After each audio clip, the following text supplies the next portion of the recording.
Welcome to Rhythm, a podcast on being in balance through conversations with the Swami.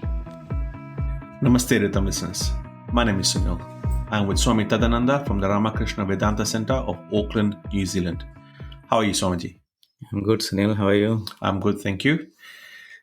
In the last episode, you took us through a guided meditation session for the very beginners. Today, I would like to explore this further. But before you go into this, if somebody wishes to use this meditation daily, is there any other way they can access this guided meditation? Yes, Sunil. This is designed without any intro and extra or outro so that people can download it from our website, vedanta.nz, onto their phones, and then they can play it when they sit for their daily meditation rather than coming to this podcast every time. Okay, so there's another option. Yeah. So this is for people that would prefer to have a copy of it on their phones instead of trying to log in and find this. So, okay, that's awesome. Thank you. So let's go through the different elements of the meditation, Swamiji. Initially, you asked the listeners to sit up in a particular posture. Is there a reason for this?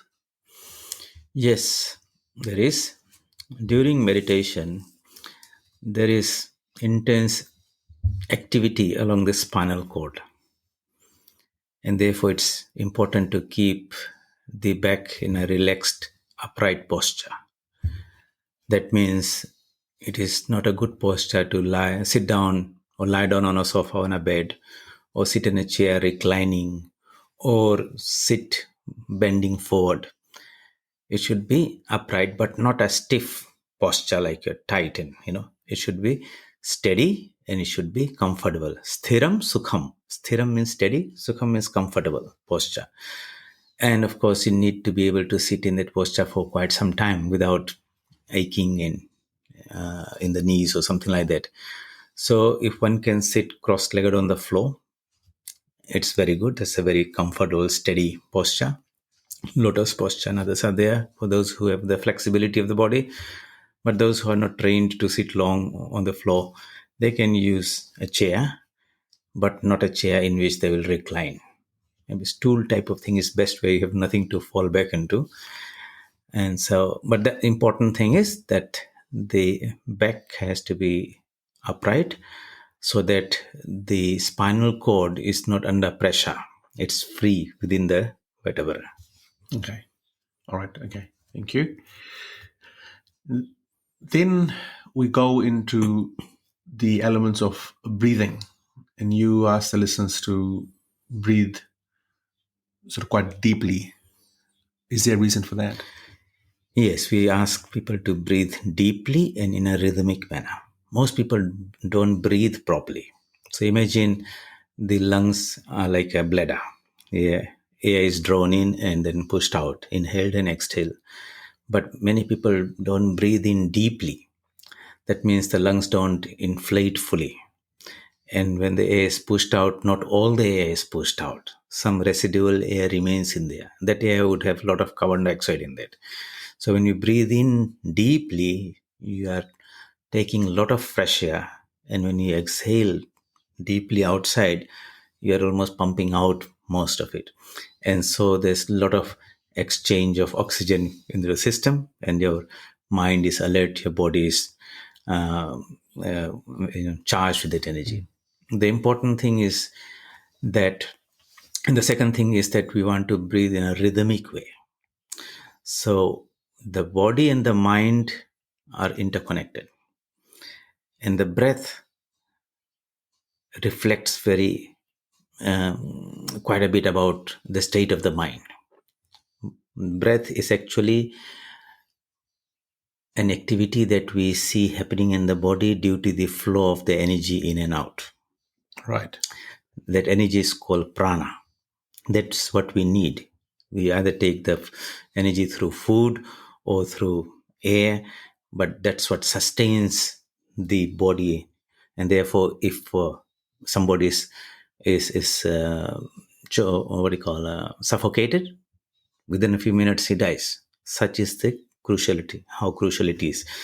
So when you find that If one is agitated, then the breath also becomes disruptive, shallow, rapid, and this and that. And when one is very calm and steady, then you'll find the breath in that person is also very rhythmic. Just imagine seeing somebody lying and sleeping. You observe, it's the most relaxed position, and you see the breath is very deep and rhythmic. So, since we are trying to control the mind, and the flow of the breath has an effect on the mind, by making the breath regular and steady, will have a calming effect on the mind. Okay. Okay, Right. so you can imagine the old mechanical clock. If you open there, so many wheels are there, but deep inside there's the flywheel, the small spring that's moving. The breath in our body is something like that. And if you can make that rhythmic, then the calmness flows out. So before we start meditation, we try to meditate, regulate our breath. In the instructions that I have given, because it's a very short time, I just give you sufficient time to maybe take 2 or 3 breaths. But once one has become familiar with the process, spend a little bit more time on the breath Regulating it. to regulate it until you feel you have calmed down. Then you should proceed to the next step. Right. That's one of the things about breath, about it being deep, rhythmic, and then we do a little bit of visualizing that you are breathing in light, energy. Imagination plays a very powerful role in meditation. So that visualization, that the light spreads through the body, through the cell, every cell becomes recharged with that energy. It's a pure, purifying thing, feeling good from within. Yes. All negativity, darkness, tension, confusion, everything is now dispelled. And then you send that light out for the rest of the world. So you then talk about your limbs, which are, you visualize that your limbs are strong and your body is strong, and it's the same part. The energy is going through. Yes. As you breathe, So energy is going through. Breath, imagination, everything works on the body. Actually, the mind controls the body. So when we visualize something wonderful, that's what we become. So you visualize that you're healthy, you become healthy. Actually, the mind creates the body ultimately. So if we keep on giving powerful, positive thoughts about ourselves, I'm healthy, I'm strong, I'm pure, I'm eternal, I'm immortal, I'm full of wonderful divine energy. Right. Ultimately, what you think, that's what you become. Yes. And so, meditation is ultimately taking to the next level, saying, I am the divine being. But thought is very, very powerful. So we should always be very careful about what we think of ourselves. As we think, so we become. It's quite strong, isn't it? Itself, just what we think, we become. Yes. That itself is a separate episode. Yes. Okay, thank you. And then we talk about then we have prayers, right? Prayers for all beings. Is that also linked? Yes. So our meditation should not be a selfish thing for ourselves only. We are trying to pray for or do a meditation for our own inner peace, because we are part of some universal being. Like there's so many millions of waves in an ocean, we as individuals are so many waves, but we are all connected by that ocean. And through that ocean, the whole world is ours. We interact with others, we give, we take. So if everyone around us is peaceful and happy, that feeds into us. Yes. And so if in your family everyone is well, then there's peace and harmony in the family. If one goes off the tangent, it disrupts everything else. So it's good to pray for everyone. Not only the ones whom we love, who are all near and dear, pray for everyone impartially. Even the ones who might not be your best friends, who might have done harm to you. You might say, well, that's a bit hard.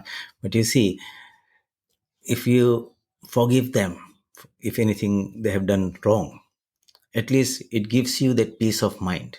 During your meditation, that particular person will not intrude into your meditation process and begin to disturb you, because you have right in front said that, yes, I wish well for you also. Yes. You see, it's a very powerful thing, because we don't want any negative ideas and thoughts and worries and things to enter into my meditation space when we're trying to contemplate on our own divine self. Yes. So we want to pacify them all.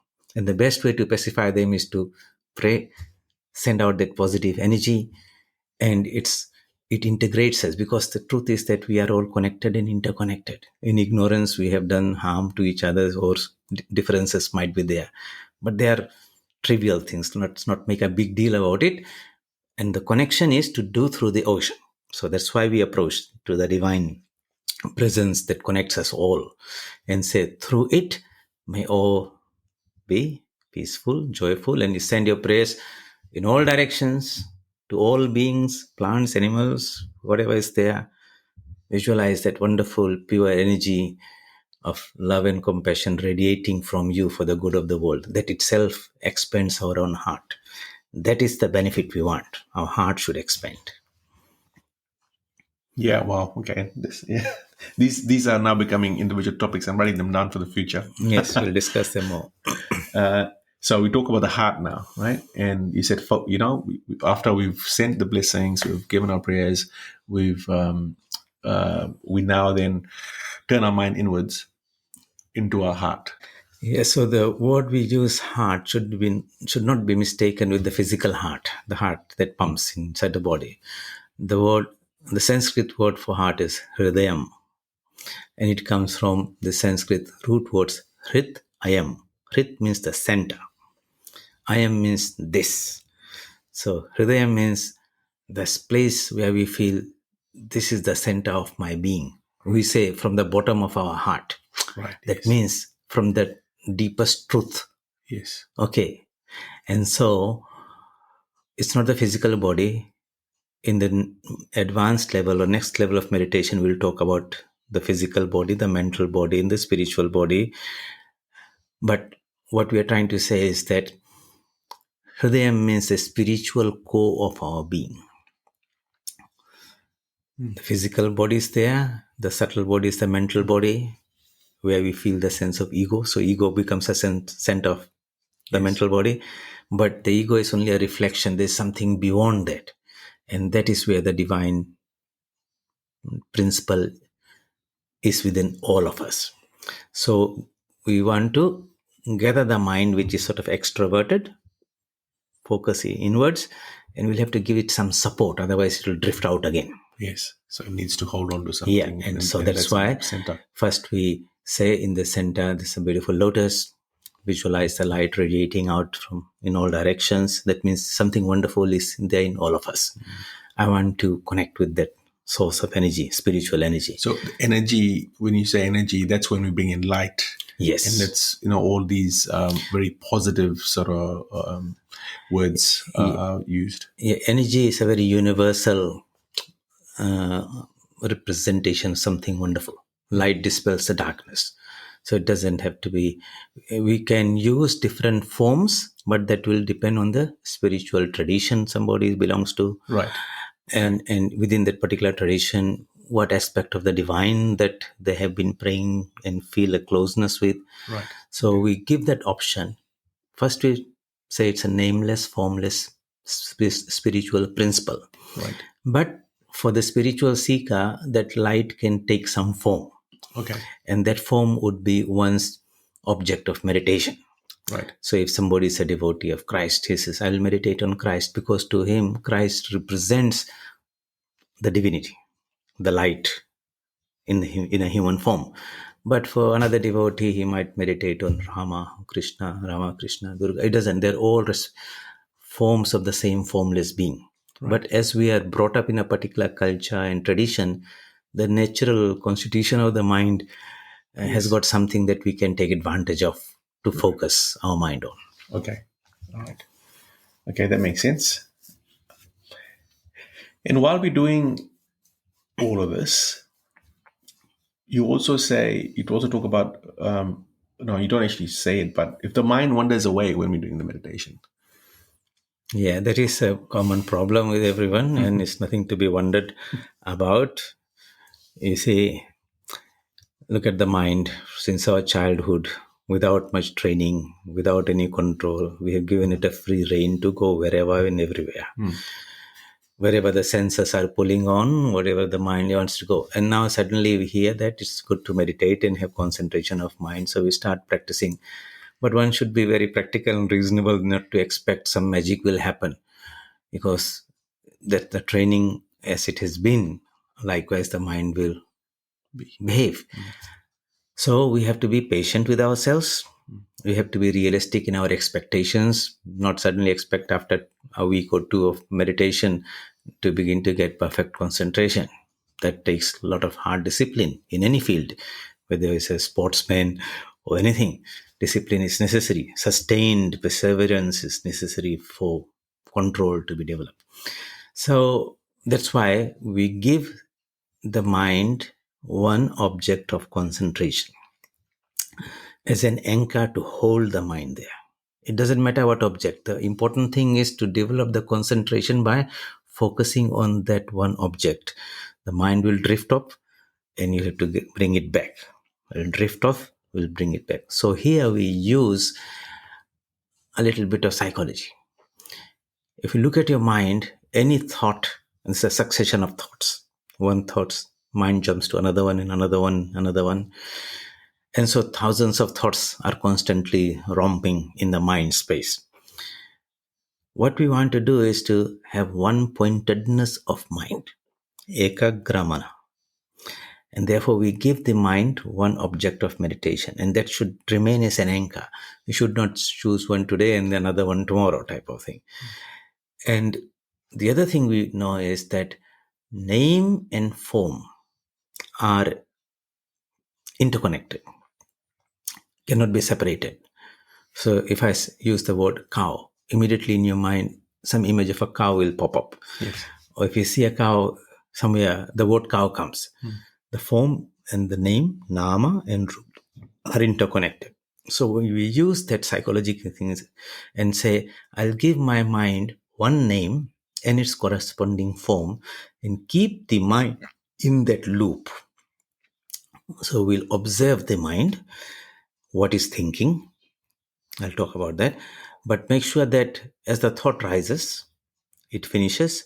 When it finishes, I should catch it and connect it to the rise and keep it in the loop. Right. Okay, now that's much better than the thousands of thoughts. Yes. Still a thought is Still there, one thought, yeah. but it is now getting focused. You're using it to harness that energy inside. So we're training our mind. Actually, it is training the mind. The mind To is be like more scattered in all focused. directions. See, Yes. natural mind is scattered. Yes. So I'm gathering the mind to one point. Yeah. It is like the sunlight that's coming down. When it's scattered, and you put a piece of paper out in the lawn, nothing happens. But if you can focus that light using a magnifying glass on one point, Yes. that intensity of that light and heat will put that piece of something. paper on fire. Yes. Okay. Now, our minds, if they're scattered, dispersed, then it lacks that intensity. What we're trying to do is train that mind to develop that concentration. And that same mind will be used throughout your day in various other things. And you'll find that the output of your mind in everything will be so much better and superior. Right. So these are the benefits of Oh, the yes, meditation. so That's many why. things. That's why people do meditation. That's why it's become a. Even from a non-spiritual point of view, all Yes. great thinkers, scientists had this one quality, tremendous amount of concentration, where they could gather their whole mental powers and focus it on whatever the subject matter they study. Right. But when we talk about meditation, we have a spiritual object of meditation. That is what differentiates it from any other ordinary concentration of Right. another guy who's studying a physical world. Right. Yes. Okay. Wow. That's. So you asked about the question, this mind that drifts off. It's a common thing. So it's a topic that we need to explore. But the two things are there. One, give your mind one form, something that is attractive to you. So the mind doesn't have to be forced to think about it. Right. You see, if you love somebody, you don't have to tell, I have to remember that person. It naturally comes to your mind again and again and again. So, because it itself is attracting your mind likes it to be in that state. It gives its joy. So, some spiritual ideal should be represented by that object, and it will have a name, which would be the mantra of that divine being or the name of the divine being. While that repetition is happening, we have to keep in mind that I am not the mind. I'm an observer of the mind. I'm a being separate from the mind. And the mind is there. I'm watching what's happening in that mind space. I've given one object to it, and I'm asking that mind to keep on repeating. All the time, I am an observer, a spectator. And as it wanders off, Yeah. you go, oh, hold on, you're Yes. not listening to me, come back. Yes. So that observer is called the buddhi, Right. the power of discrimination, who is separate from it. So when you're repeating the mantra or visualizing the form and keeping your mind there, one part of the mind is sort of repeating the thing. We call it the active mind. The other part is the witness, the observer, which is the reflective mind, the observer mind. During meditation, we want to strengthen this buddhi, awaken that. And the stronger the buddhi becomes, the more control it will be able to exercise on keeping the mind. So when you say, oh, my mind is restless everywhere, what you're trying to say, my buddhi is very weak. Right. It's not able to hold it in one place. The reflective mind is very weak. The observer is very, weak. He's not able to control that thing. And the solution would be strengthen the observer. Right. And so this exercise is what brings out power. We talked about earlier in those episodes. Yes. So this is like the gymnasium exercise. Okay, pumping the iron. Here we are holding the mind in one point. Mind wanders away. I bring it back. The mind wanders away. I bring it back.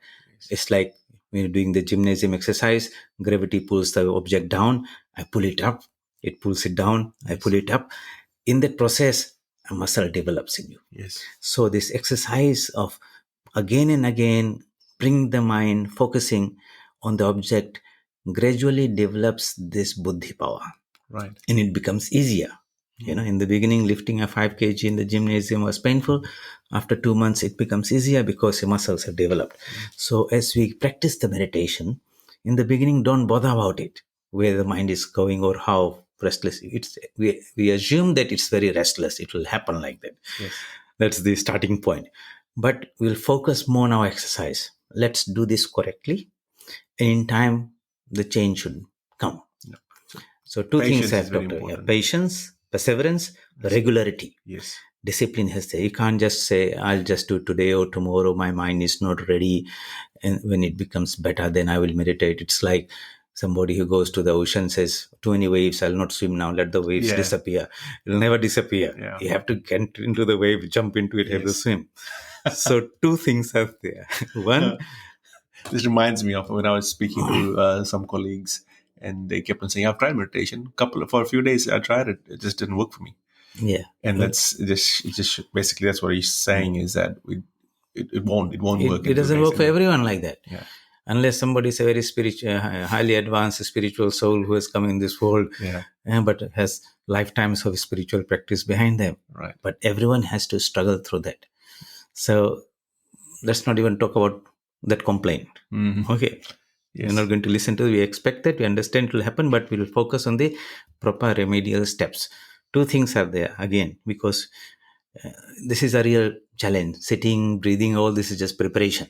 Yes. So here the wrestling with your own mind is happening. We'll give our mind one object with a name, which is the mantra, the name of the divine that we want to concentrate on. And we'll be separate observer of the mind while it is going in the loop. For example, the mantra could be Om Namah Shivaya. I'll watch very carefully how the word Om Namah Shivaya.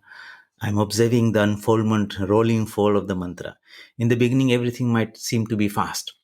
But as a concentration develops, you'll find that the unfoldment of that mantra tends to sort of slow down. It will become like a slow motion thing. And you can see how the Om Namah Shivaya, the whole mantra is rolling slowly. And you're observing that.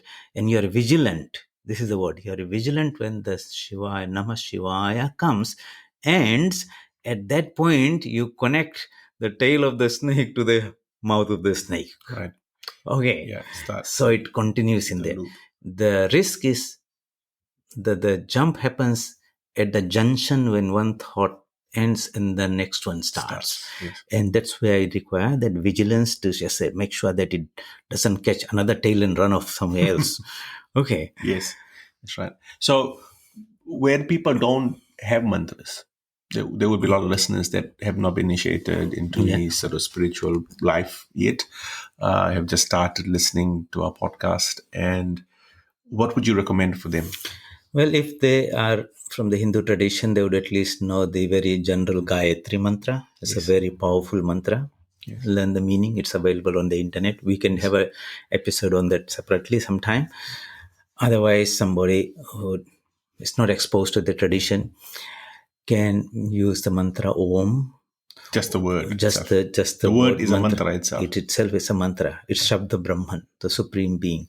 But very briefly, all the words that can be spoken in any language by anyone else, if it's all compacted together in one bundle, okay, the summation would be Om.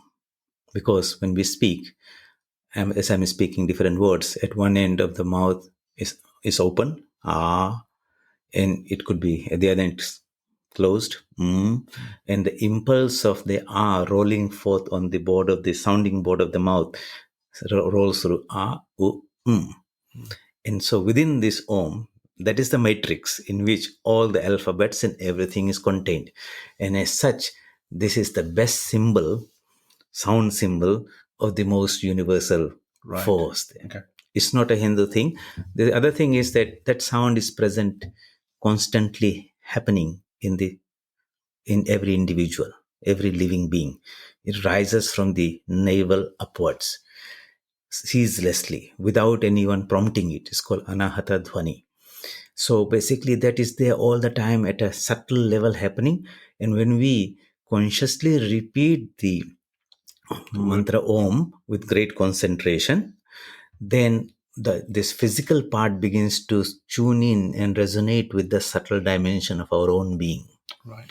So you can see how we use that sound to connect and resonate and tune into that higher spiritual dimension, which is my own self, really. Yes.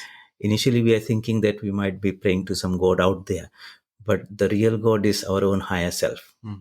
But when you objectify him, then we give him different names in different traditions. Yeah. But reality is that it's your own higher self. And the name of the sound form of that is Om. That's why all mantras start with Om. Okay. Excellent. Guess what, Swamiji? We are at time now. So we would like to finish this episode. Any last words? Practice. Don't worry about the results immediately. No one becomes a bodybuilder overnight. But if you persevere, then from within that strength comes. What we are trying to do is awaken something that's already ours. But it requires the exercises. Meditation is that exercise. Let's do it with great regularity. Perseverance. Increase the stamina. Gradually move from 5 minutes to 10 minutes to 15 minutes. And the results will begin to show. Excellent. Thank you, Swamiji. Welcome.